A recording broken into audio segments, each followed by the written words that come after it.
Hey, yes, it is Thursday. It is 9. So that means it's UK Cowboys time. How are we doing, everybody? That includes my it's our very special guest, but also it is official. You are Heckma, my favorite Dallas Cowboys media personality. You have taken my number one spot, sir. Mike, tell me something I didn't know. I know that. This is true. I know that already. It's this guy up here. Modest to boot. Let me say this. Lauren, you're looking better than ever, buddy. That's all I'm saying. That's 007, boy. Stunt double job is ready for you, boy. You are looking good. Jamie, as always, it's good to see you. As always, let me just point that out to you. It's always good to see you. But Paulie, I got issues with you, man. Yes, I got an issue with you. Let me tell you guys about Paul, okay? Yeah. Let me tell you about you. Let me tell you about your guy, Paul. Now, I was looking forward to seeing Paul when he got to Dallas. You know, I had all my presents and my gifts ready to see my man from across the pond. And you know what happens when he gets to Dallas? He blanked you. He ghosts. I didn't know. Wait a minute. Then let me tell you this. So he's all on social media. He's posting. He's around. And then I see, you know who he ditched me for? Dave Howard. Kelsey Charles ditched me. Hey, but you know what? Hey, Paul, I would have ditched me too. I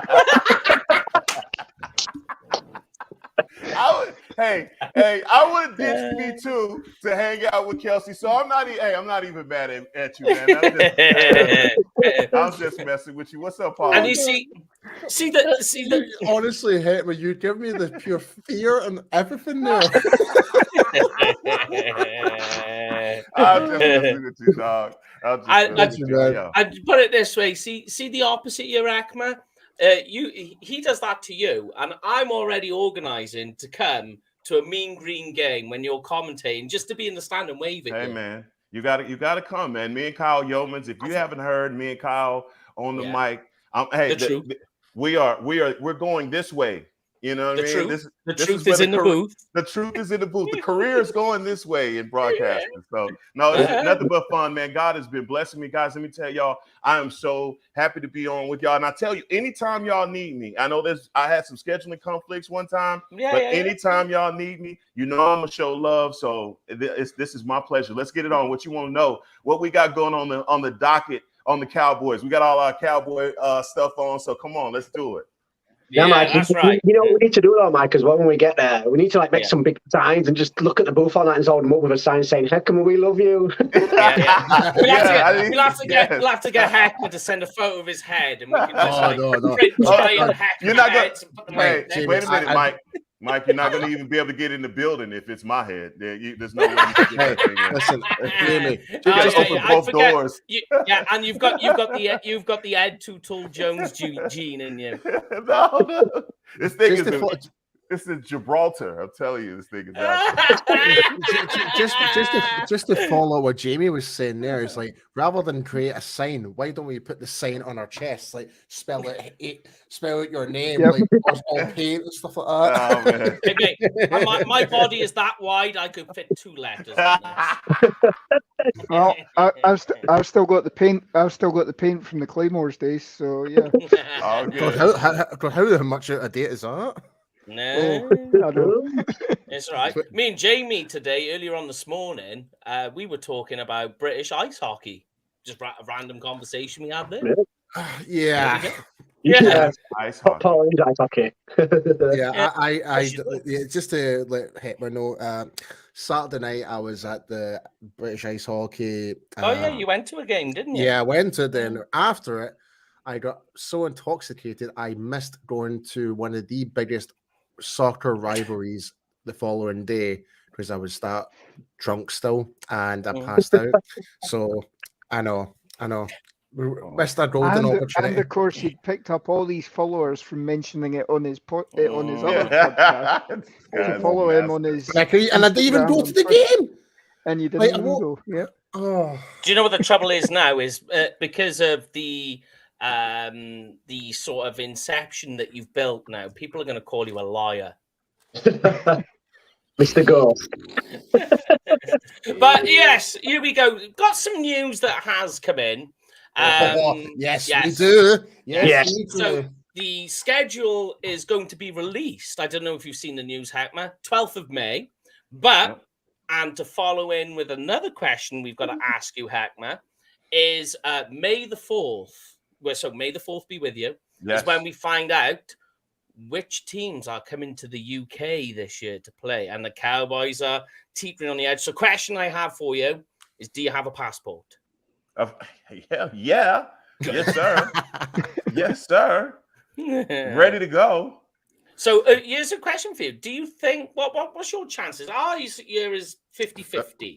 It is 50-50. Man, you know what? They are really tight-lipped about all of that because of all the sponsorship that goes into sales and all that in the offseason, man. So we don't get the lowdown on things like that with scheduling. Obviously, it's been a minute since we've been over to Europe. So I would think that we're due. And everybody, I'm going to tell you this, everybody in the building obviously wants to go to Europe. Everybody wants to make that trip.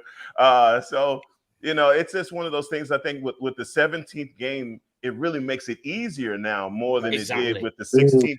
You know, with the 16-game season, we're trying to split up 8 away and 8 home. Now you have the extra game. So, man, I really hope it turns out that way. I know initially everyone was hopeful, but something happened where it just seemed like the percentages got way slim at the last minute. So there's still hope. Yeah. You're still anticipating May 4th. Yeah, like, so just to kind of break it down, like, so I kind of, me and Lauren have covered on this quite a lot based on the NFL UK International Series agreement and stuff like that, because currently the home teams, the designated home teams, with the exception of Jacksonville, are NFC teams. So you've got Arizona, Tampa, etc., etc. They're the home teams, and they're going to be playing AFC teams. So with that exception, there's only 2 NFC teams that are going away to play Jacksonville. And it's either the Dallas Cowboys or the New York Giants. And that's what we're saying, it's 50-50. So, and Jacksonville, obviously, they moved from the Tottenham Hotspur Stadium for this one particular game for this year only to move to Wembley Stadium. And if it's anything like back in 2014, it has to be us, surely. Yeah. And not only just that, the whole rotational system is supposed to be every 8 years. So Dallas coming back over, it's now coming up for 8 years. Yes. So it's all tying up together. So if it's not Dallas or New York Giants, I'll be absolutely gobsmacked. So, man, Paul, you got it all figured out. I mean, it looks like we're coming. I mean, this is I hope so. Per Paul's math, it's happening. Yeah, really hope so. Really hope so. The only thing being, the Giants have got 2 UK players on their roster, or UK-born players on their roster. It both happen to be special teamers. Jamie Gillan and Graham Gano. So you never know. They've maybe stockpiling because they know that they're coming across. But I think as well, trying to be flick on it the other side, do you? And I know you said, Paul, obviously about the AFC and NFC, and the only other way that the Cowboys could probably come over in it would be to play the Packers, but I just couldn't see the Packers, even though we get the this year. Couldn't see them giving up the Cowboys at Lambeau. That will never be the case. Game, yeah. That will definitely not be the case because which is a shame. That'd be a great matchup. Yeah, because the way how the international agreement is, the specific AFC versus NFC. It's always going to be AFC versus NFC, and this year it's all all the teams but Jacksonville is going to be NFC home teams. Then next year's all AFC teams being the home team. So it's because I think the biggest worry that we had was that Dallas were going to be the home team for the Mexico game. That was the main conversation that was going on. But fortunately for us, that's kind of, well, us in the UK, that was given to Arizona. But in terms of like the Giants, though, I do believe they've been here much more recently than us. I think they were here maybe like so much more back in 16 one against the Rams at Twickenham on it. It was at Twickenham Stadium. So I don't think I don't see them being the team to come over. That's why I keep saying I'm so confident in saying this. It has to be us. But here's the trouble. Speaking to UK Giants, they're saying the same thing as us. Really? It's the 8-year window for them as well. Well, for them, they're an away team though, so it doesn't matter. Yeah. Okay. Yeah. Well, that sucks. I mean, come on, man. You have my hopes up there for a second. No, I mean, I think hopefully it works. I was going to ask you guys, like, when those games are at Wembley Stadium, do you guys go anyway, even if it's not the Cowboys? Do you go anyway? Yeah. I get season tickets. Yeah. Really? Yeah. I went to an Eagles game and got a free hot dog from an Eagles fan. You sure that wasn't actually an Eagles fan, or like? No, they threw it at me, but I caught it. I was going to say, did you eat it? Don't eat that. Don't eat that, man. They try to get rid of you, Mike. Hey, they're about in the stadium. They're about $15 each. So I'll take a free hot dog if you throw it at me. Right on. Yeah, it's not cheap, especially for a beer. That's for sure. The best story for me is I was at the Carolina Tampa game a couple of years ago, and I had a whole load of Americans sitting next to me, and of course, I think it was Carolina lined up for a fair catch kick at the end of the first half, and these Americans had no idea what the hell was going on. And I was able to say, like, it's only happened 5 or 6 times in the last 20 years. And I was able to say that one of the times was the 1988 season, the 49ers against Minnesota Vikings in the playoffs and all that. Right. And they're like, no, that can't be right. And they went and Googled it and went, okay, you know it. You know what the thing is? I've never been to any other NFL game besides a Cowboys game. So, like, it would be weird because I would go to the game if I lived in Europe. I'd have my Cowboy jersey on at a Jacksonville 49ers game, you know, full on Dak Prescott jersey and everything like that, and not at I mean, that just shows, man, the love that you guys have for the NFL, that you guys would do that. Because let me tell you something, over here, when I'm at a Cowboys game, like let's say I'm at a Cowboys Giants game, and there's some guy walking to the stadium and he has on like a Troy Polamalu jersey. I say, what the hell are you doing here? Why are you here? It's completely the opposite over here, because for us, it will be the exact same for Germany, and I would imagine it'll be the exact same for the people in Mexico. Because it's the only opportunity they get to see a proper NFL game. So I understand. All 32 team fan bases are coming over. You could be going with your best friend who could be a Giants fan or a Browns fan. It could be anyone, and you're just there for the sheer love of football. Yeah. You know what, though, the strangest thing I think out of all the games that we've had, like you say, it's usually 32 team jerseys everywhere in it, so it's kind of a bit of a party atmosphere. But apart from when the Cowboys came over in No, 2014. that was the exception. It was Cowboys fans and everybody that disliked the Cowboys. It was the first time like you were Now you understood that day. We got a lot of haters, right?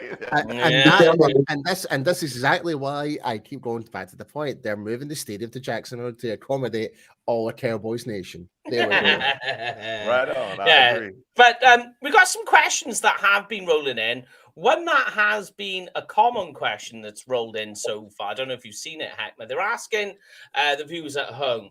Obviously, the news broke yesterday about Deebo Samuel requesting a trade. Oh God! Would you buy into that? You gotta do me like that, huh? Yeah.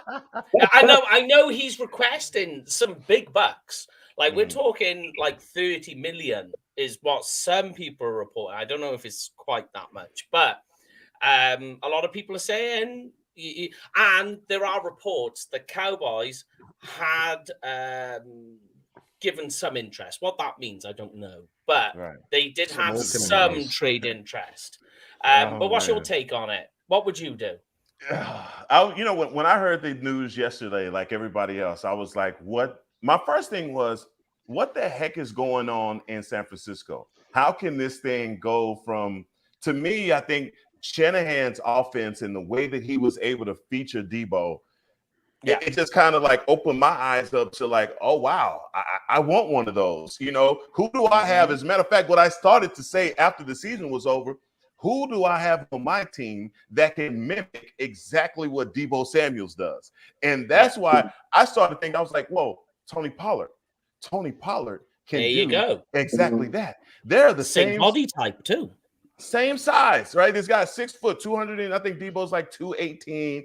Tony's like 212, whatever. I mean, but dimensions wise, they're different guys. Deebo is like, he's built up, right? But still, same weight, same height.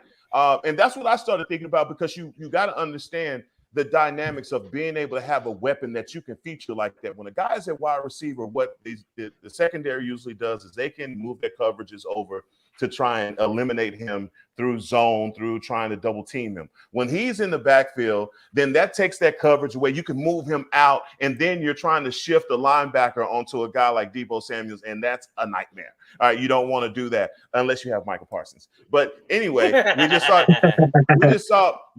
that the way that they used him. But then when the news broke, and a part of the news was, okay, Deebo wants to get paid as high as a quarterback, but also he doesn't want to be used as a running back anymore. Well, now I'm torn, because even if we get you, I want to use you as a running back too, because I've seen what you do at the running back position. So I want to highlight you and feature you as that as well. Now, will there be – I want to say that Deebo Samuel is very smart, one, understanding what his value is in the NFL and understanding his value on his team. And I see that guys with the salary cap rising, you're seeing more and more players start to actually recognize, wait a minute, I have value. I account for 30% of this offense, not only passing, but also rushing. So I think all of those things are going to be relative. But if I'm the Dallas Cowboys, I'm looking at what I already have, and maybe I have a cheaper version of that. Now, I know nobody wants to hear that, because everybody wants to get the name and the player and all of that to go with it. But I think you kind of have a player that can do some of those similar things. I'm not saying that he is Deebo Samuel, but wouldn't it piss you off if you got Deebo Samuel and then you didn't use him like you saw him be used in a 49ers uniform? That's all I got on that. But don't you think as well, like do you think it's been, well, for me anyway, it's been one of the craziest off seasons I can ever remember being in the NFL. It's like one domino falls, and then one goes, like you say, like Brady retired, then unretired. Rodgers was going to go, and then he got a new contract. Then Devontae Adams went. Then Derek Carr got his contract. Then there was Tyreek Hill, and it's like it just seems one week it's one, and then it just keeps moving on. And you're thinking it's actually good to see that, like, it's so up in the air and there's so much going on, and it's like, yeah, this is great. And then, but you just look at the Cowboys fans going, "Oh, we've not made no moves." You're right. And Jamie, I think that, man, look, you guys are over there, and I'm sure y'all can feel all the heat from Cowboy Nation. Everybody's a little pissed off, right? Pissed about the lack of moves. And I mean, look, let's just go down memory lane here. All right. And I started working for the Dallas Cowboys when Mike McCarthy took over. And the narrative was, when Mike took over, was this team needs to change the direction because Jason Garrett isn't able to get the players' attention. The message is getting old. Dak needs a fresh start with a new OC or a new look. And Jason couldn't give him that. He was old, archaic in his ways at the way that he's calling plays. Okay. Mike McCarthy comes in, he's a wizard. He comes in with the Super Bowl pedigree, the whole nine. Everybody's hopeful for what's going to happen. And then the pandemic happens and Dak breaks his leg. All right. So season is a mess, but you still have an opportunity, even at the end of the season, to possibly win the NFC East, but you don't. Okay. What happens through the offseason?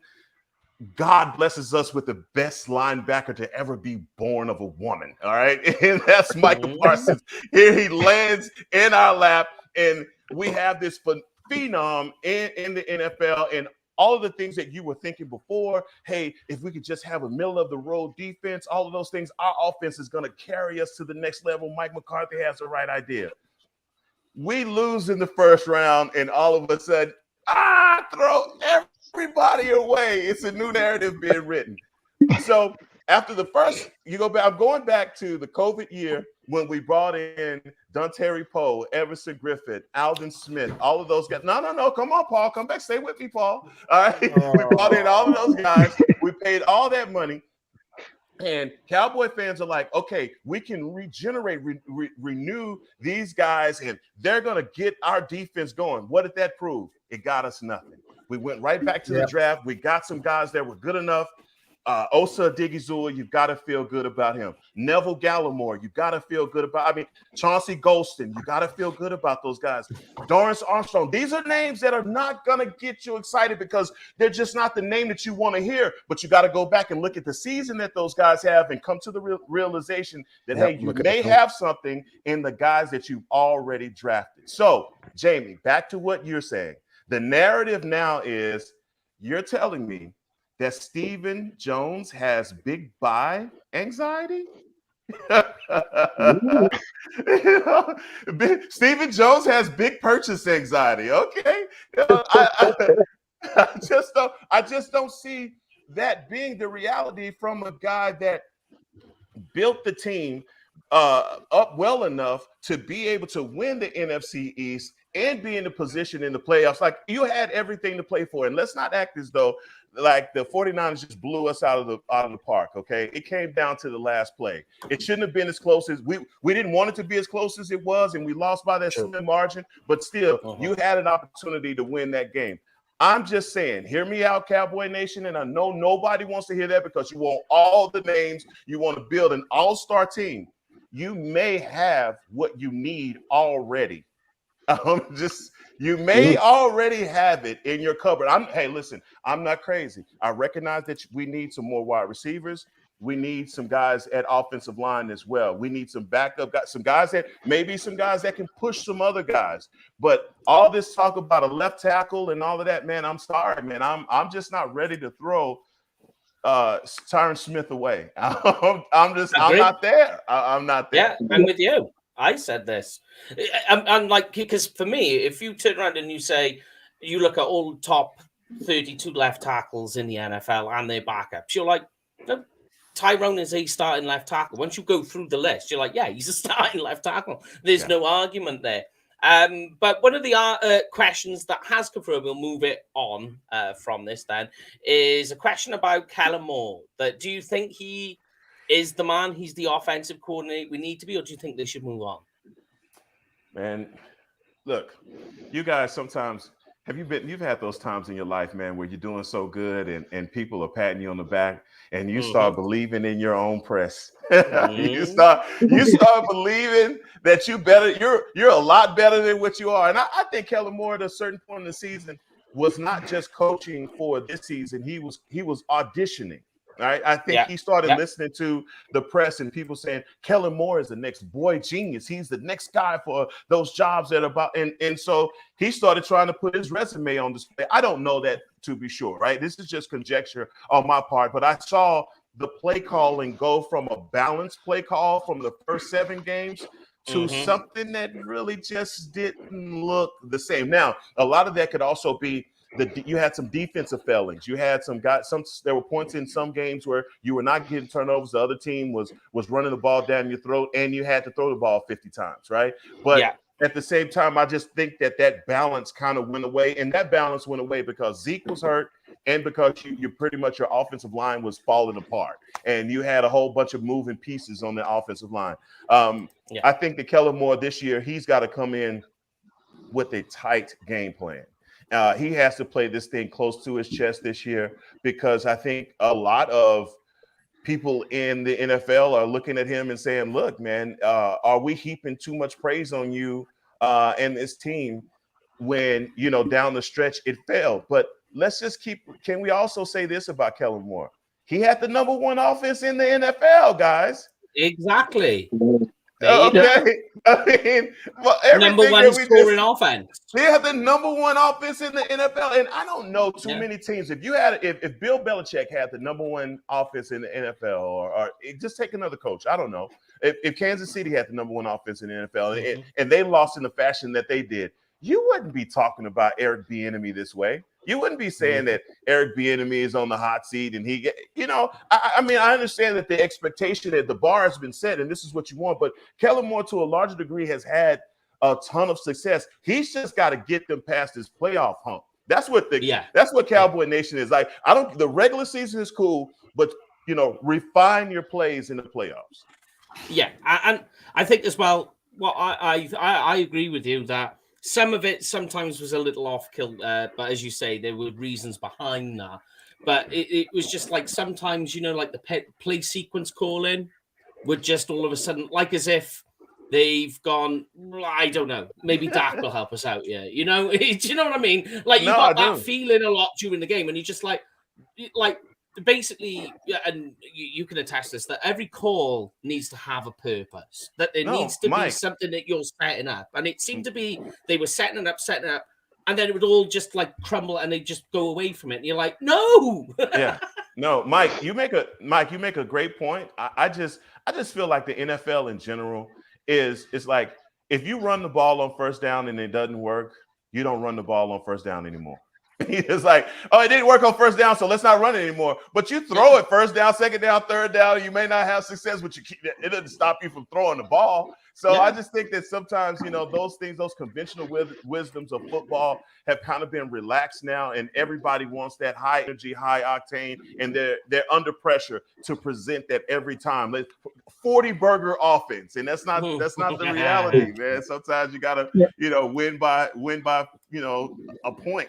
It doesn't matter. That's how it goes. That's how it goes. Yeah. The only other news we wanted to touch on very quickly while you're here, and then we'll move on to the draft, was just the news about Kelvin Joseph and everything else. Now, he is in the building. As we've seen, he was part of the OTAs or the off-season training program. The only thing really I wanted to add is the people I feel for the most is obviously the victim's family that has to live through the story that keeps getting churned. What's happening to Kelvin Joseph? What's happening to Kelvin Joseph? And it's like, well, I'm pretty certain they're not bothered about this at all. Yeah. No, this is I'm sorry, I don't interrupt you guys. Go ahead. No, you go back. Okay. It's tough, man. I can honestly tell you that like you said, Cameron Ray and his family, that's the story. That's the hardest part. That's the story. And I am a father, and I have a teenage son that I couldn't imagine something like that happening to him. And I live in this community. So I think there's a reality to all of this. I mean, we're talking about a game that people play. This is real life when people start losing their life over, foolishness. And, look, man, we've all been there. I know I've been there, where you're leaving a nightclub, somebody says something and things get heated. So get heated. Somebody overreacts, right? There's always, but you'd like to think no matter what, in situations like that, guys can just disagree, have an argument, or maybe even have a fair fist fight and go home, right? But there's a whole nother element to life that, people don't always do that, man. And that's the sad part about it. And, I think the legal process obviously is going to take its, course. But you wonder Kelvin what Joseph, the NFL will do with Calvin Joseph too. Well, I mean, from what we know from our experience in situations like this, the NFL is definitely going to suspend a player that's involved in anything like this. So, and this is not. I just proof positive from everything else that we've seen that a suspension is almost imminent, unless again, the legal process is going to play out. All of these other things are going to play out. They are going to gather the facts on everything that happened in this case.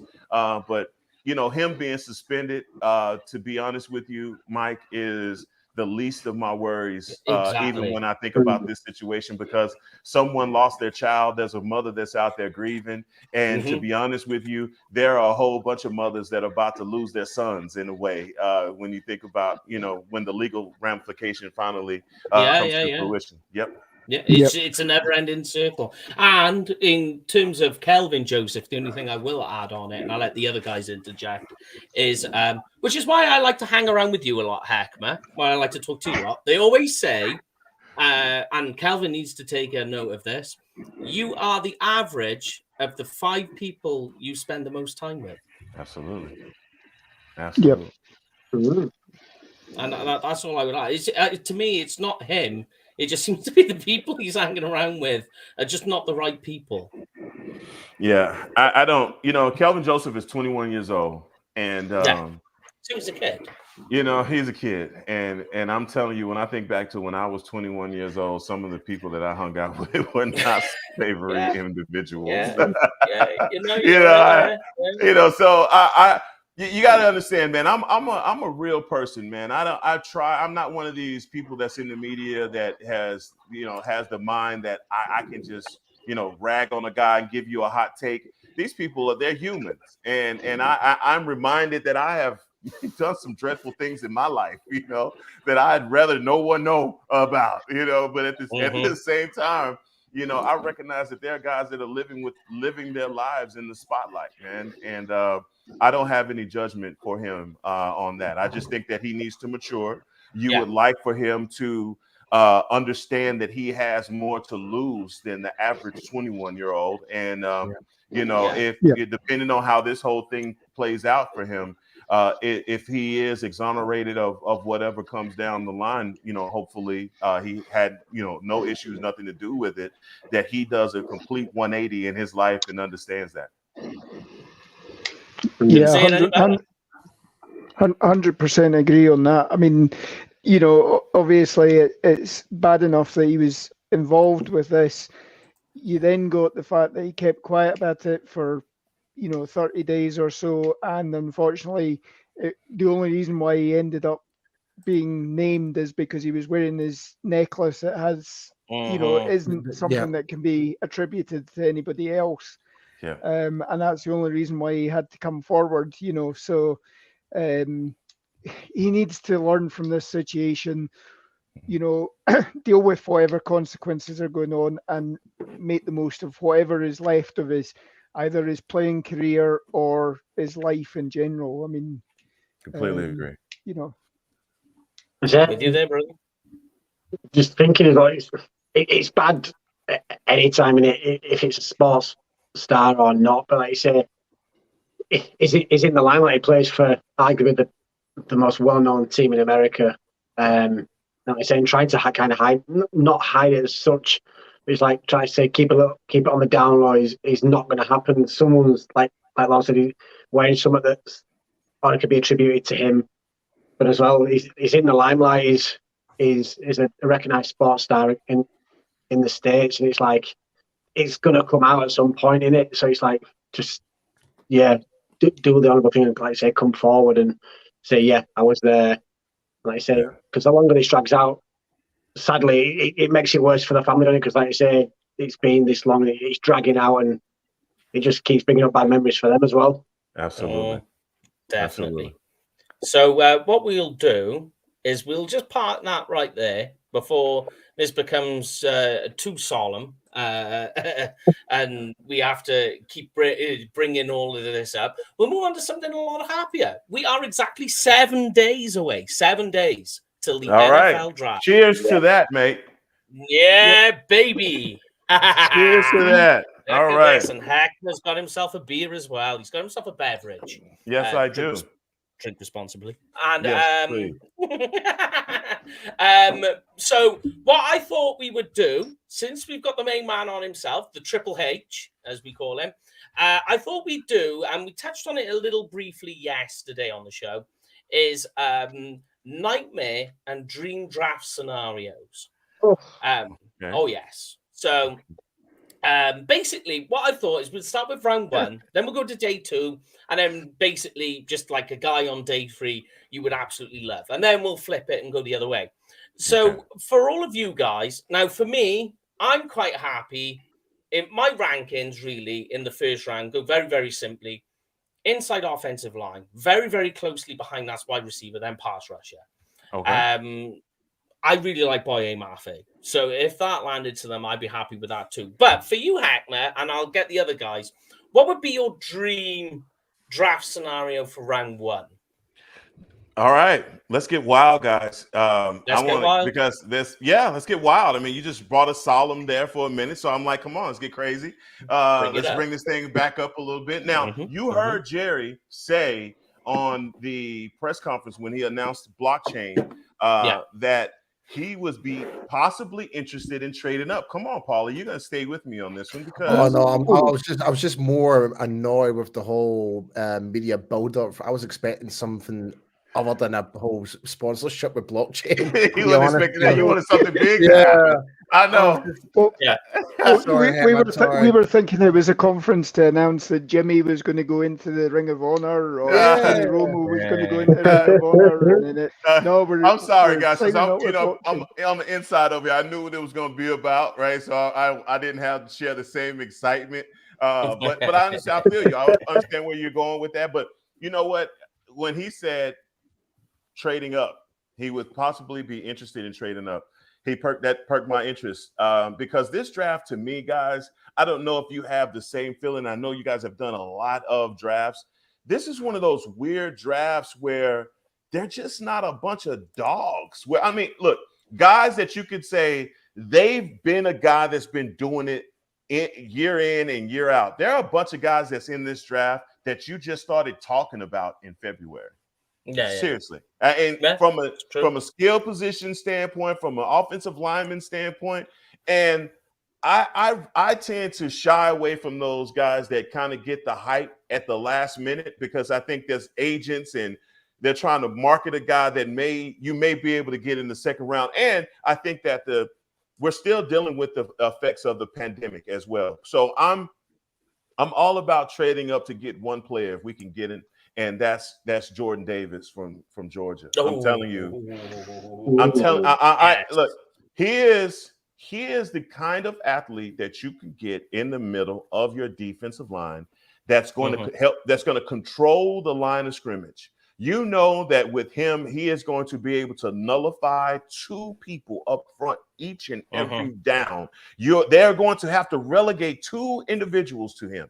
And he automatically makes your defensive line 10 times better than they were. To me, he's the can't miss prospect for defense. Now, edge rushers to me, Thibodeau, the kid from Oregon, I'm intrigued by his athleticism and his burst. I just think that he's really quick off the end. But I found that edge rushers, if they're not used to getting touched up by those big left tackles, then they may end up being and I'm not saying that he may be a development guy, because he did it in college, right? I just think there's just a big jump in that. So I'm not half out on him. He's just another player for me that if I traded up and I had an opportunity to get him, he would be one as well. But the other guy is Sauce Gardner from Cincinnati.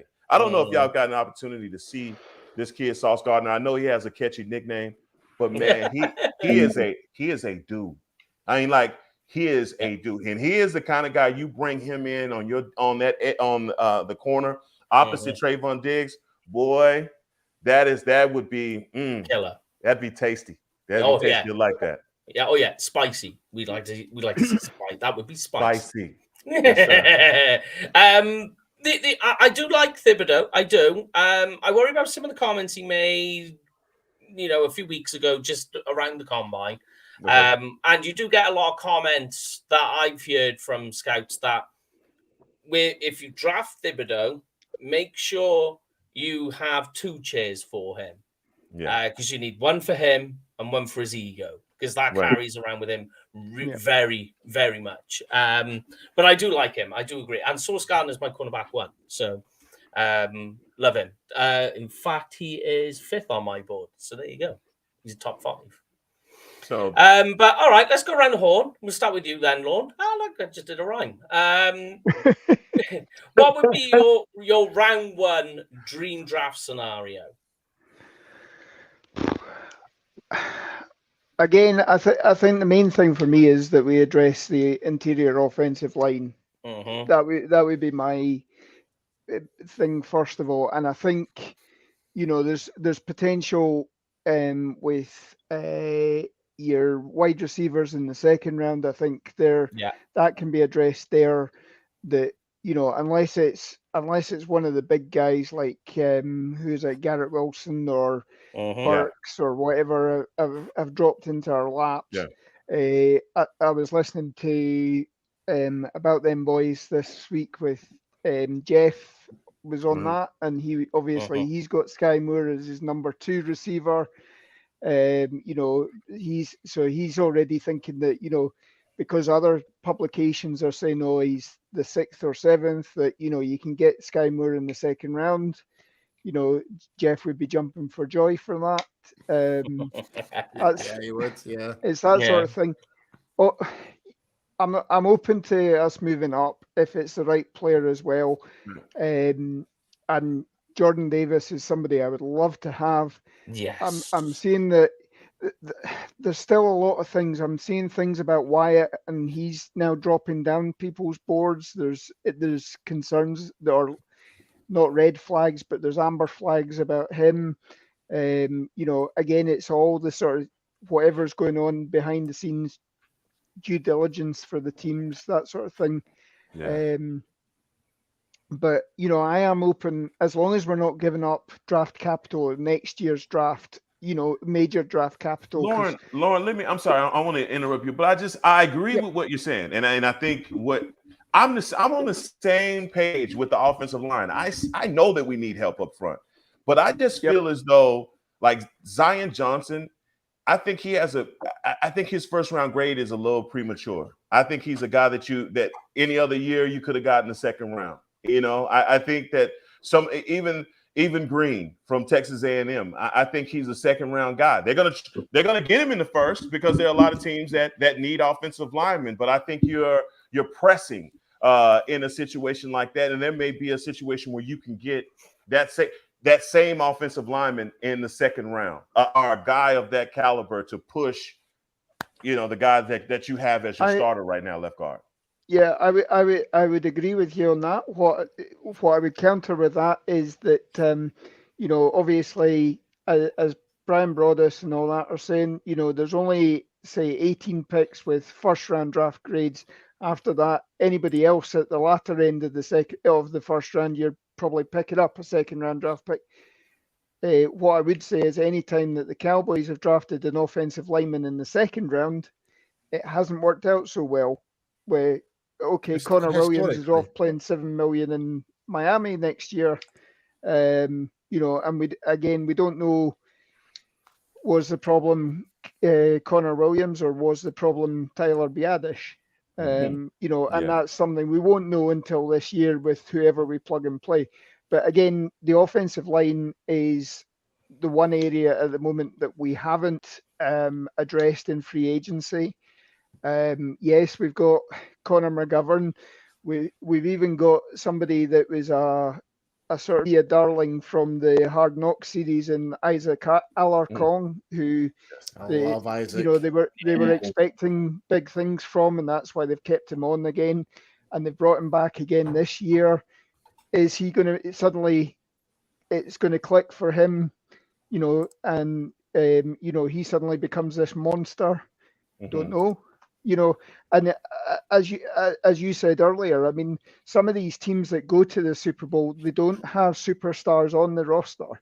It can be unassuming guys who are hungry, trying to get that big contract, and you catch lightning in a bottle. Cincinnati's a good example, to be honest. Paul, thank you. There you go. You took the words right out of my mouth because, and I guess my other point is, Lauren, and I've said this to my guys here, I know we make such a big deal out of the draft, but really, how many guys in the NFL draft really come in and compete immediately? I mean, you have those anomalies, guys that come in like the Chases of the world and guys that in that first 10, those are your plug and play guys. The rest of them, you're just hoping that they work out. Second round, if they were again, first through fourth, if you can get contributions from those guys, major. But for the most part, if you go back and you look over historically, you haven't gotten a lot of participation from those players and what they do for you for the first year. Look at the situation that the Cowboys are in. You absolutely need a guy to come. You draft that guy, he has to play. You cannot miss on this player that you take in the first round. He has to be someone that contributes immediately. So the plug and play element of the left guard that you're talking about, you better be damn sure that he is that guy. And I don't see any of those guys. If we had there was a legit left guard in the top 10 picks, then we're going up to get that guy because he's going to shore up and help us with our problems. We just don't have that. And the guy that we're looking at getting is his first round grade is from 20 on down, right? So I just believe that you can get that talent in the second round. You may be able to get a guy that, like Jerry said, you may be able to get a CD or Michael Parsons, a guy that's immediately impactful. And that's all I took from what he said. Like a guy that's going to be immediately impactful. Think about how much pressure that pick has on him because he's going to have to come in and play. Yeah. So go on, Paul. Give me your draft dream scenario for round one, and then same question to you, Jay. So for me, this is going to be a slightly bit more unorthodox. I do love your take, about Jordan Davis. I do like that, but I do find there is a good fair bit of depth in different parts of the positions from rounds 1 to rounds 3 that guys that can plug in and play. So with that being said, I would actually trade back a couple of places, still pick up a really good potential defensive end like Boye Mafe that like Sir Mike's talking about, for example, or might get more value like getting further back of the board if Johnson or Kenyon Green are there, but we're still getting those additional draft picks to fill up those voids that we didn't actually do in free agency. So I'm thinking about that, like two first round picks, or just a later first round pick, or where's the additional pick? Moving back a couple of places in the first round and probably pick up an additional second or maybe even an additional third. Okay. I like it. And maybe a couple of compensation picks just to throw in there. Why not? Yeah. Well, I mean, they could come in handy if you needed it, which we'll get to for the round 2. Hey, listen, we'll put scenarios. We'll put it this way, and this is still going to be remains to be seen. We got LSU linebacker last year, Cox. 4th round last year, and the way how Jerry and Steven are talking about, they're expecting a lot of contribution for him this year. So, I mean, if we can get that diamond in the rough in that 4th round sweet spot again, great, wonderful. Like those, because I'm still surprised that he fell all the way down to the 4th. I'm still. I agree, Paul. I'm right there with you. And that expectation and that Jabril Cox is a guy that's living on the potential of one play that he made. He chased the guy to the sideline and cut him off, and everybody was, "Whoa! Look at the speed!" Oh yeah, he's our guy, man. How many times have we placed all of our hopes in the guy and his potential and what he can do? He's coming off the ACL. I want nothing but the best for him. I think that he can be absolutely everything that we want him to be, but can he stay healthy? How is the ACL going to heal up? There are guys, even when you start talking, Paul, when you start talking about trading back, there's a linebacker, guys, by the name of Nakobe Dean.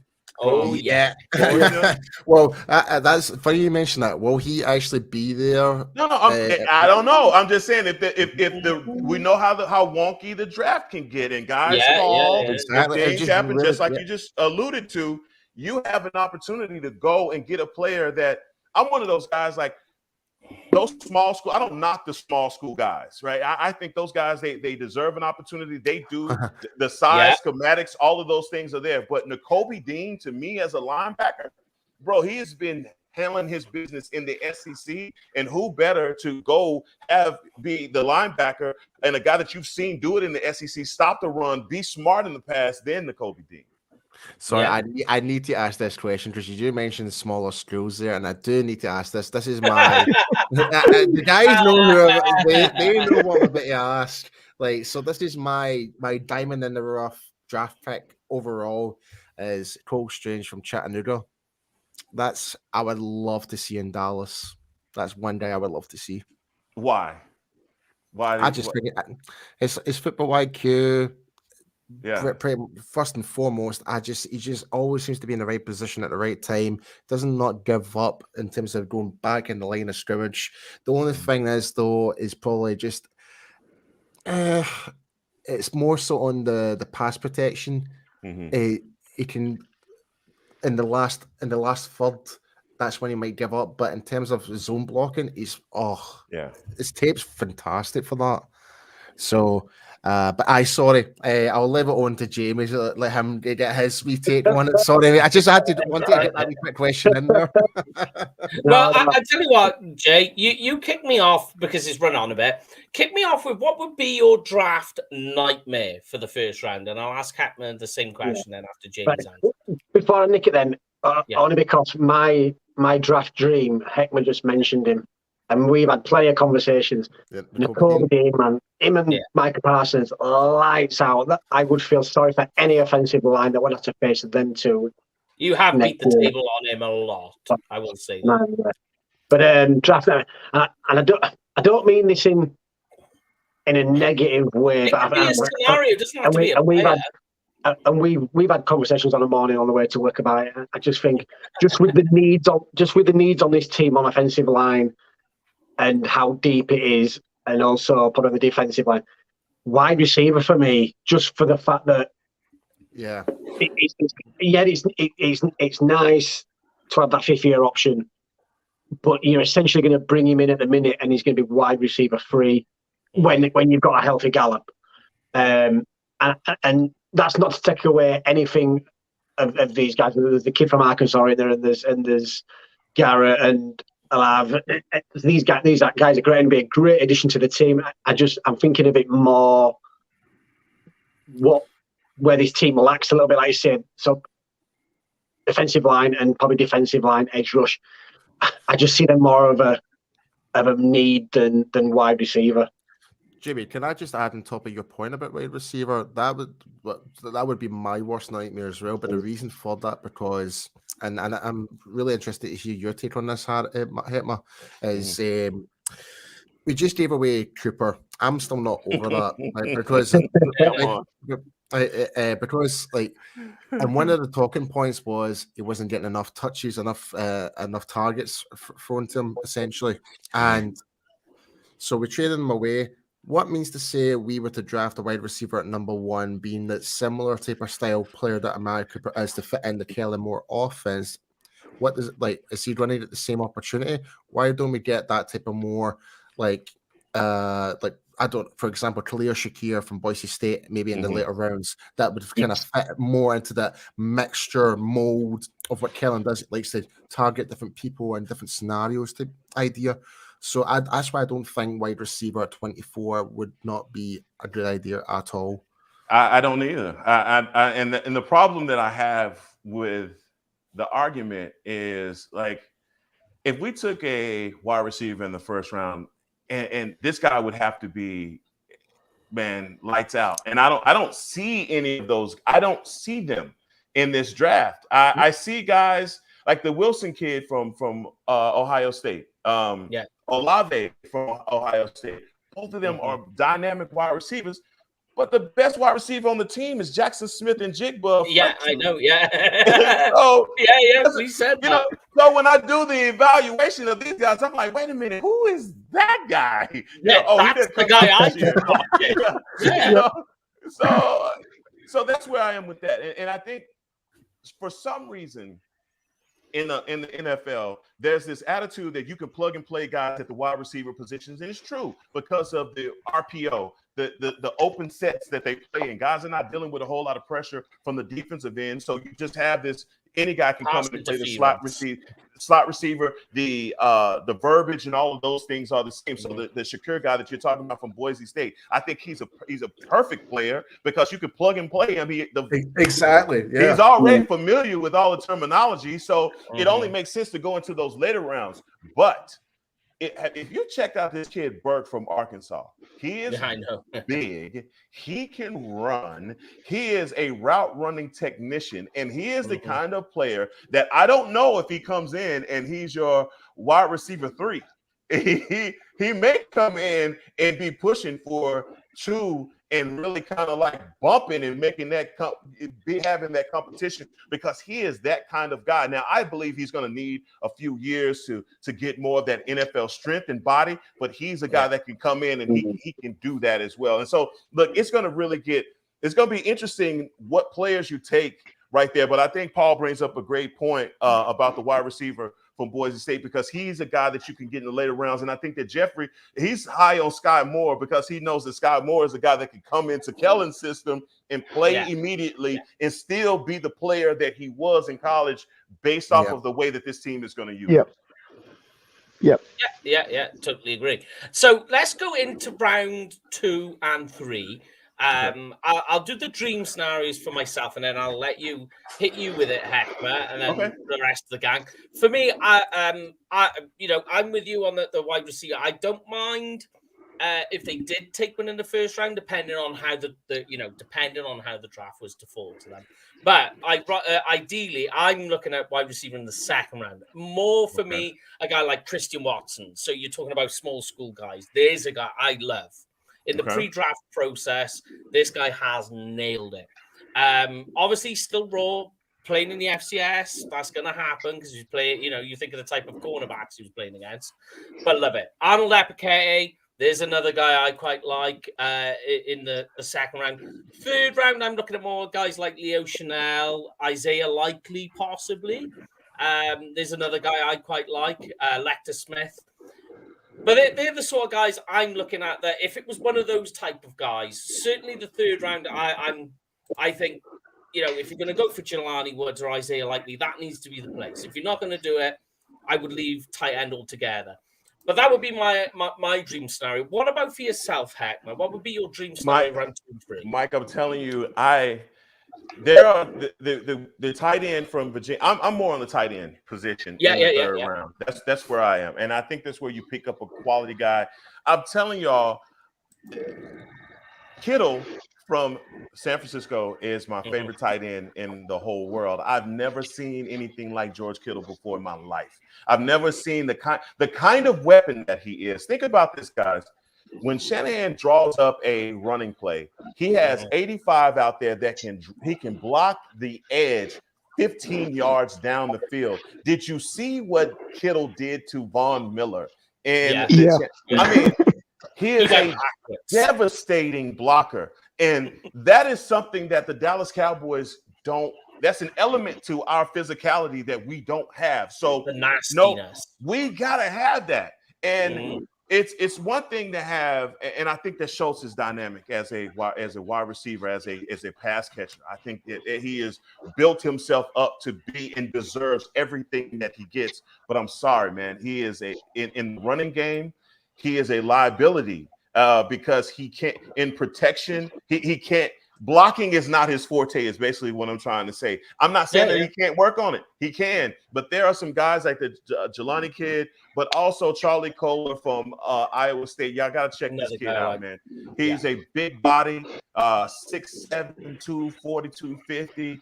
He is, he's a guy that maybe it's not his strong suit, but he is willing, and he has Brees Moore was the running back from Iowa State. So this guy had to do the blocking. He's a Big 12 tight end. So I just feel as though he's one of those guys, a quality guy, maybe somebody that's flying under the radar. And I'm only pushing the envelope for him because I saw this kid in college, and he's from around here. He's from Oklahoma. Yeah. And I, had an opportunity to see him in high school as well. He's just talented. He's a talented tight end, and we need that element on offense. But second round, guys, I want to be honest with you. It's all going to depend on what we do in the first round. If we do something like get a wide receiver in the first round, well, we got to get offensive line in the second round. We can't go first round wide receiver and then pick up a running back. I think that's the nightmare scenario if we did something like that. Exactly. We got to get a guy that can play right now. And I think interior offensive line, we need to find out what Josh Ball is up to. Can he be that swing tackle? Is Ty Nsekhe going to be the swing tackle? Who's going to be that, especially if we expect for Tyron Smith to miss some time. But I don't think that we draft a left tackle in the first round and try and have him develop behind Tyron Smith. That to me is a nightmare situation because I want you to play immediately if you're drafted in, first 32. Yeah. All right then. Lorne, give me your draft dream for round 2. Well, as Heckma says, it's what do we do in the first round. Obviously has a bearing on what we do in the second round. Obviously, if we trade back and we maybe pick up a second, then you've maybe got a luxury pick where we know that Jerry likes to sometimes take questionable guys. Injury question marks. Obviously, Paul and I have got a guy that unfortunately he's going to drop out of the first round. Michigan's David Ojabo. We'd love to see him. That actually would be, and it's nothing bad against you Scottish boys, but for me, Ojabo for me would be my nightmare. Honestly, if that was the only pick we had in the second round, that would be a nightmare for me as well. Yeah. If we traded back, we got another pick. Sure. And you have that luxury, then that's great. Yeah. That, as you say, that would be my nightmare pick if we're doing a Jalen Smith situation and you're putting all your eggs in one basket and hoping that he comes back and the guys, as much as I love him, he's raw. He was a basketball player. He went to America on a scholarship on one of these. Finish your schooling in America. Do the basketball. Hope to get basketball scholarships to college. Didn't work out. Ended up doing American football final year of high school, and just knocked everybody away. And then obviously COVID hit. And he was playing behind Kwity Paye last year. This year, obviously, mammoth year for him alongside Aiden Hutchinson. But he hasn't got the run support at the moment. He would be your Randy Gregory in that he's got all the skills. He's got the bend, the lean. Seeing him, he can do the sort of run at that angle round the corner of the left tackle, but has he got the ability to stand up the left tackle or the right tackle at the point of attack and make the run stop? So, and as you guys have been saying, I think tight end is something we need to address probably in the third round as well. So, that's something I'm looking at. So it all depends on what we do in the first round, to be honest. But I'm sort of, if we go offensive line, I think we're looking at wide receiver, maybe a second round pick. Yeah. Okay, Jamie, give me a dream, and then Paul, give me a nightmare. Jamie first. Second round, and I think I banged on the drum for Ebiketie for a while. I love this kid. He's one of my favorite players in this draft. Who's that? Who did you say? Arnold Ebiketie. Okay. Would love to see him in a Cowboys uniform. Don't think it will happen, but if not, maybe the safety from Penn State. I don't think for the Cowboys I go safety that high. Yeah. And then if we're looking at safety. Yeah, and if you're looking at round 3, then maybe, like I said, depending on what we do, but in round 3, Ingram or Hayes, the guards from LSU and from Oklahoma, one of those guys, I would love to see him in a Cowboys uniform. I like This it. kid Isaiah. What do you guys think about Isaiah Thomas from Oklahoma, the DN? I mean, yeah. Yep. Go on. Give me yours, and then I'll give you my take if you want. No, I just, there are a lot of guys that I think that could end up being, really. You talk about the diamond in the rough. There are some diamond in the rough picks and I think he's one of them. And I think if he lands with the right team, the right scheme, when you talk about a player that may not have shown that he is a good run defender, standing up or his hand in the ground, I just think there's some players that could, fit a scheme that may speak to what their strengths are, and he's just one of those kids. Yeah. So do you think that could be a guy then you think they could target day 3? That would be like a day 3 dream for Yes. them. Yeah. And the same for Kohler, the tight end. I think you may be able to get him in the 4th and 5th round. He may not even be a 3rd. I just want to make sure that I say that tight end is a position that we need to be focusing on. If anything, I think if you're fixing your offensive line and we're saying how important it is to fix the offensive line, the way that we scheme our tight end is going to be very important, because we couldn't scheme Schultz good enough. Teams were able to identify what we were doing when Schultz was in the game, and God forbid if he's in there on a running play, the guy, his matchup was the one that you have to circle, because defensive coordinators are like, you have got to win this matchup because he can't block. Yeah, because I do like Isaiah Thomas. Like, he's just a guy that just needs to get in the gym and put some weight on, basically, when you look at it. I know one guy that can be a bit of, and we'll let Paul talk on this one, would this be a nightmare draft scenario for you in round 3, Paul? His first name begins with Sam. I knew, you know what? I was actually going to say that. This is the guy I was actually about to mention. But that would be your nightmare round 3 draft pick. Round 3, no. I'll be okay with it. Like, my nightmare would be if Sam Williams was drafted in the 2nd round. That would be a nightmare. Okay. 3rd round, I'll be okay with that. Like, I mean, yeah, statistically, he has great stats, but when you do watch the film, there is quite a few things that it does concern me a little bit. He still comes up high up in his stance, high quite a lot.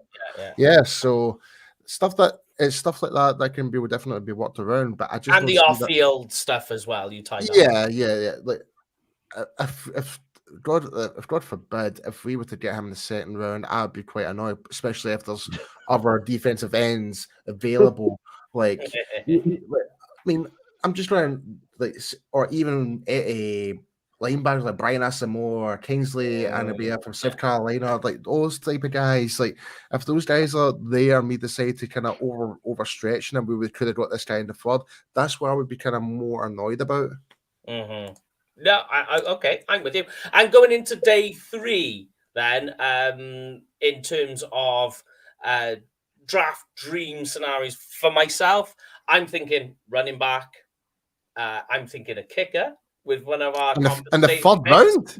No, day 3. No, day 3. Day 3. Yeah, Right. round 3. Yeah. I'm thinking. We're going to kick her in the 3rd round, Paul. Oh, yeah. Oh my God. We're taking a leaf out of Tampa's book. No, someone's got Janikowski back out retirement. Yeah. No, I would be happy for a kicker with one of the compensatory picks. Running back, so it secures you for the future in what happens there.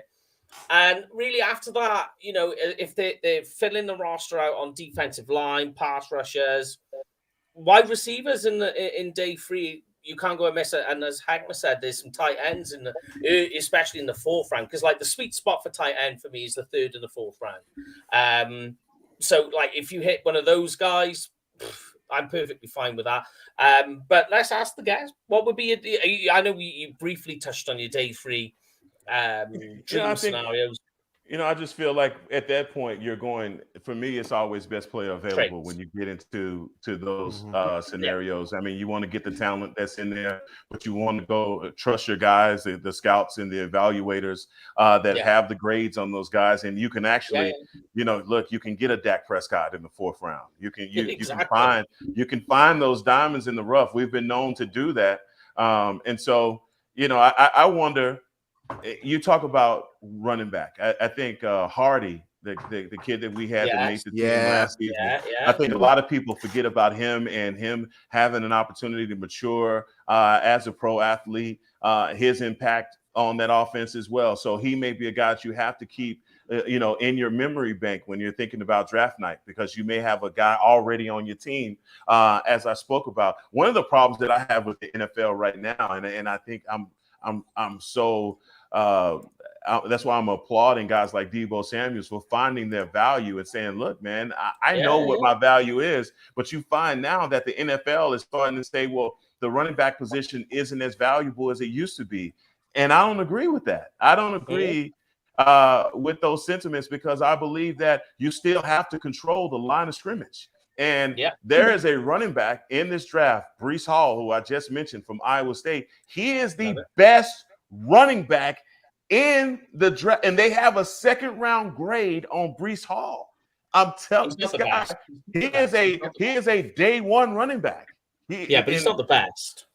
Look, if you look at his tape and you look at the way that this kid, if you look at the way that this kid runs, he has NFL body, running style written all over him. I know that you got some flashy guys that are 212 pounds that can go out and play receiver as well. No, he is a guy that you put that ball right in his navel on 3rd and 1 and he can pick up the yard for you. So, I agree with maybe looking that direction. Maybe if he's just an undeniable guy and he upgrades your roster, but I'm still trying to load up on offensive linemen. I'm still looking at defensive linemen. There's one McNeil from Texas A&M. I think he's a big body as well. I think Watt, the guy that you're talking about that's fallen, I don't know if he makes it to that, but if he's fallen and he falls there, then I want to get anything that comes from Georgia. I don't give a damn who it is. I want to get anybody that's from the University of Georgia.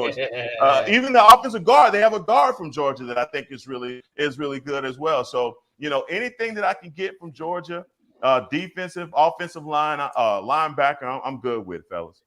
Yeah. And the only other one I want to add, and I'll stick away and let the rest of Why don't you like Breece Hall? I don't understand what your evaluation on Breece Hall is. I love Breece Hall. I like him. He's just not the number. For me, the best running back in this, and I know it's Homerish because I'm an Aggies fan, Isaiah Spiller. Just because he's got better contact balance. And I just think when you get to the pros, contact balance accounts for a lot more. Man, that's a real argument right there. Like that's like go to the telestrator and prove your point kind of deal right there. Because I agree. I'm with you on that. But I'm thinking about both of these guys, and Spiller is that. He's that dude too. But I just I don't know. And I look at pass blocking as well. Pass blocking is an underestimated part of the running backs.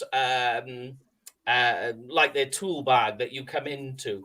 And Isaiah Spiller and Breece Hall are very, very close in terms of what they do there. In terms of because people talk about Kenneth Walker, but Kenneth Walker is not going to do much pass blocking for you at all. Yeah. In terms of as a runner, Kenneth Walker's better. But for me, Breece Hall and Isaiah Spiller are very, very close together. But I just got Spiller better because of his contact balance. All right, I go argue with you, man. All right. Hey, you'll argue about it off air, man. All right. Yep. So, all right then, guys. You give me your three. Give me your day 3 dream draft scenarios, and then we'll kick this to the curb so Hackman can get off.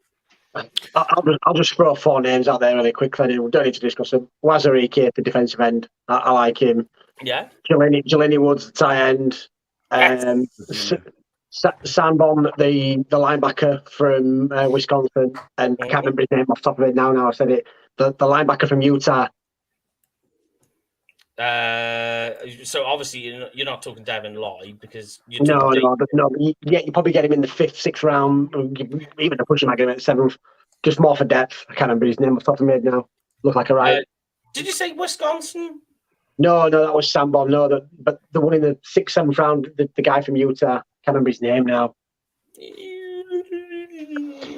Give me a sec. We'll bring linebacker. Was it Jimmy? All I'm thinking about is the guy that we drafted with the short arms from Utah. What's his name? Are you on about Sewell? Yeah, Sewell. Okay. Yeah, that was the guy. Look at Lorne with his magazine ready to rock. I love it. He pulled He's out got the the beast. Oh He's got man, the you gotta. Hey, this is the one you got to pull out now. If you're gonna pull out, That's I've it. got it. Yeah, I've got man. it on my. I've got it Get on that my over iPad. here. all right, I've got it come on on my now. If you're iPad. gonna pull Don't you one worry. out, you got to pull this big boy out. Hey, Hackman, don't you worry. That there, that is on our social media. We were telling people go out, get a copy. We Hey, Lauren. always post the Hey, Cowboys. Lauren, don't worry, I got the beast right here too. So. I know. I I haven't done what Kelsey Charles has actually done and actually ring bound it. I've just stuck it in a binder, You you know- know. But she's done the full print out and the wee tabs as well. And Oh my God, man, you know. you guys, I'm telling y'all, I am. So what I'm doing, and I'm sorry I'm interrupting here, but I'm voicing all of the draft picks for the draft show, right? So nice. it's 200, I think it's 289 guys in this thing, and I'm doing voice work for all 289 guys. So hey, I got my tea on deck right here. I got my tea ready to go. Yeah, you're gonna need some throat spray. No, man. yeah. So that's why I don't have mine in the binder, because I'm marking these things off as I'm going through it, man. But it's fun, man. I'm so excited about the draft, man. I know you guys are as well. So I'm sorry, nightmare and dream scenarios, everybody. Day 3. I'm sorry. Go on. You Mike. guys take it away, and then we can let Hackman get off. So go on, Paul. You go first. Jamie, was that linebacker you were talking about, Nefi Sewell? Yeah. Yeah, right. I'm actually quite like, for the later rounds, I actually quite like the idea of Brandon Smith from Penn State. Okay. Yeah. That get more Penn State linebackers in. That's what I said. Can't have enough of them. Exactly. I mean, he could always go down the road of, I don't know, really. Like, I've not really looked too much further beyond that, but as long as we can address offensive line, I mean, Chris Paul, the tackle from Tulsa, I like him. Like, I think he could be something. Yep, potentially. I like him too. So, but other than that, that's the only two names that really properly stood out for me. Is those two in the later rounds. Everything else is like you said. It's like just take the best comes available. Yeah, day 3 is the scouts day. So since Mike is taking a kicker with the 3rd round, I would do that in the 5th round for the So look for a name, Cameron Dicker. Dicker. Oh, Brian will be jumping for joy with that one. Cameron Dicker. So can you imagine Cameron Dicker in anger as the punter? Mm-hmm. Dude, what a season we're gonna have. This is gonna be awesome, guys. Yeah. I can see Jerry right now putting the actual cash is like just saying anger Dicker. The good thing about Cameron Dicker as well is he also punted for Texas as well. And he was a pretty damn good punter for Texas as well, and that wasn't even his main job. Let me put it this way. I was watching the Senior Bowl and watching the practices, and they had Cameron Dicker out there. And I know he was kicking off the tee, and there's no pressure and all the rest of it. But just to give you an idea, he was kicking 57-yard field goals off that tee like it was nothing. Like, it wasn't even close to the crossbar. It was clearing the posts, and it was down the middle. And I was just like, ooh, I think I messaged you actually, Jay. And I was like, tell me about Cameron Dicker. No, he's legit. I like him. I mean, he'd give you the feeling that you got when you selected Dan Bailey. You know, you remember, like, everybody's like, Dan. He'd give you that. He kind of gives me that Dan Bailey vibe. But you know, I would love to have. We need a kicker so bad, man. I've actually do have one more, and this might be, I don't know if this might be controversial. And we talked about Georgia players. Yes. Like Adam Anderson. Is that someone we could talk about? I see where you're going. It's controversial, but I mean, like, there's a guy that, you know, there's red flags, but he's certainly productive. Yeah. I mean, I don't want to talk too much about the red flags, but, you know, I think day 3, when you're talking about day 3, these are guys that maybe hang on to the roster for a year. If they don't produce anything, then you can maybe move on from them. It's looking at padding things out. This year, because of the COVID situation, as Mike McCarthy said, normally they're only scouting 150 people or so. This year it's 220 because of all the super seniors and what have you. There should be a hell of a lot of talent on the board still in the fourth, fifth, sixth, even the seventh round this year. If you consider there's 262 picks or something like that. Yeah. If you're talking about 220, and then you're always guaranteed that the Raiders they've got rid of their GM, but they were always making erratic picks, and you had Tampa Bay taking a kicker in the second round. You're always going to get guys that are falling into day three who should really be a first or second day. So make the most of it. As you guys are saying, running back. I mean, you got to keep the bottom end of the running back roster churning. We don't know what's going to happen with Pollard next year. You could potentially move on from Zeke at the end of the season, and with minimal penalties as well. And just kicker's great. I mean, the LSU guy, York, Dicker, great. And then pad out your linebacker core as well, to be honest. Yeah. You need bodies there too. But yes, so there's some nightmare and dream draft scenarios and some comments coming in on theirs as well for each particular round. Loving the some of the ideas people are throwing out there. But that is it for the draft show. We've got one more on Tuesday where we're doing a 7-round mock draft, and then it's the big day itself. Of course, I've spoke to you, Hackma, about, I know you're doing work, but we're live during all 3 days of the draft. So you get a minute. I'll shoot you over the details on how to join us. So you get a minute, pop in, say hello again. Can't guarantee we'll have Jeff Heath with us, though, this time around. That's okay.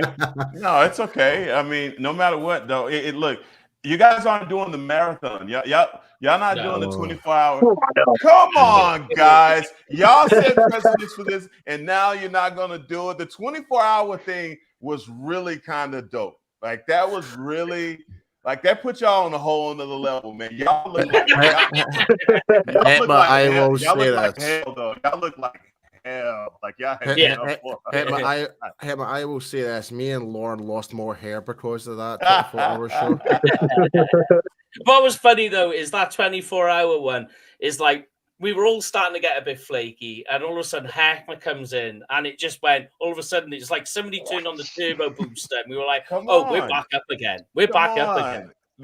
I love that, man. You guys, that was my first experience, man, and you guys doing the 24-hour thing, so I thought it was pretty incredible. But hey, I do. Kenny Gant as well. Yeah, Kenny Gant. I remember you being with Kenny Gant. Yeah, man. So all that's good stuff, man. We got the draft coming up. Y'all know that obviously up until now and to Thursday, there's going to be a lot of conjecture about what needs to be done and who needs to be drafted. No matter what, no matter who comes in here, we're going to wrap our arms around him. He's going to be a Cowboy. We're going to love on him. But, man, we're going to need some guys to play. We're going to need a lot of guys to get drafted and come in and play immediately. This is a pressure cooker draft, man. This is the last, I hadn't seen a draft like this in a long time where it's like, you are going to be hanging on every draft pick. I know I am. Yep. Yeah. Oh, yeah. I agree. And so, yes, I mean, you get a chance to come and join us on the Thursday, the Friday, or the Saturday. Actually, yeah, no, that is right. Yeah. I was getting my hours muddled up then, but don't worry. So, yeah, but it was great to speak to you again, Triple H. As I tell you, I mean, talking to you as much as I do, and I will let the listeners know I do try and prod him for insider information, but he's got to be careful. He's got to be careful with his words. I know nothing.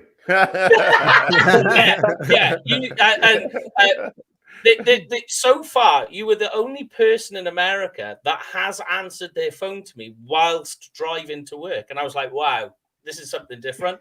Mike, look. Here's the thing, guys. I will say this a million times.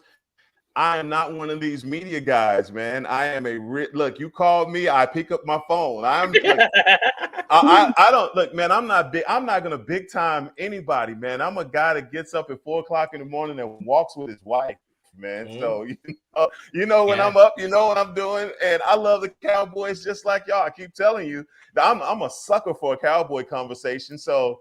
What? Where y'all going? Y'all got something to do? I ain't got nothing else to do but talk about the Cowboys. What?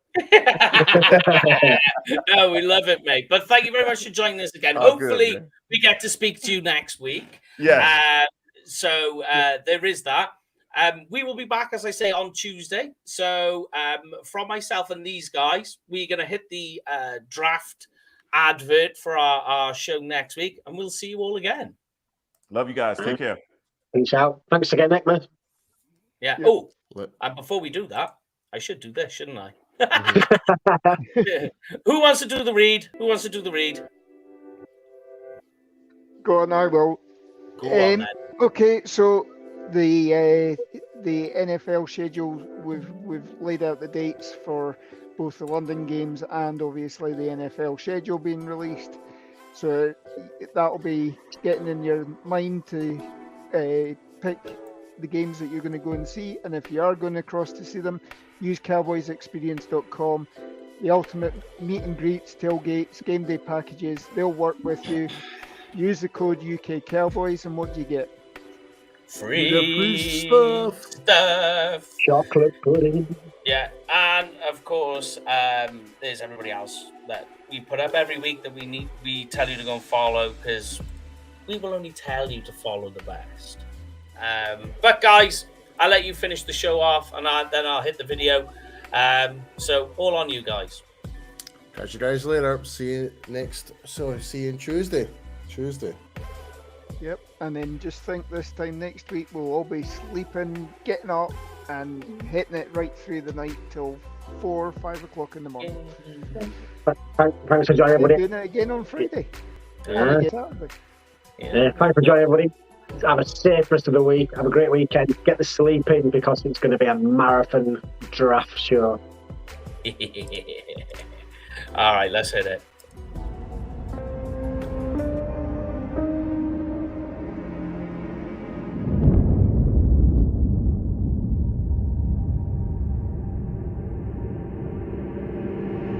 You can try to break me. I cut my teeth on people like you. It's gonna take a lot more to take me down.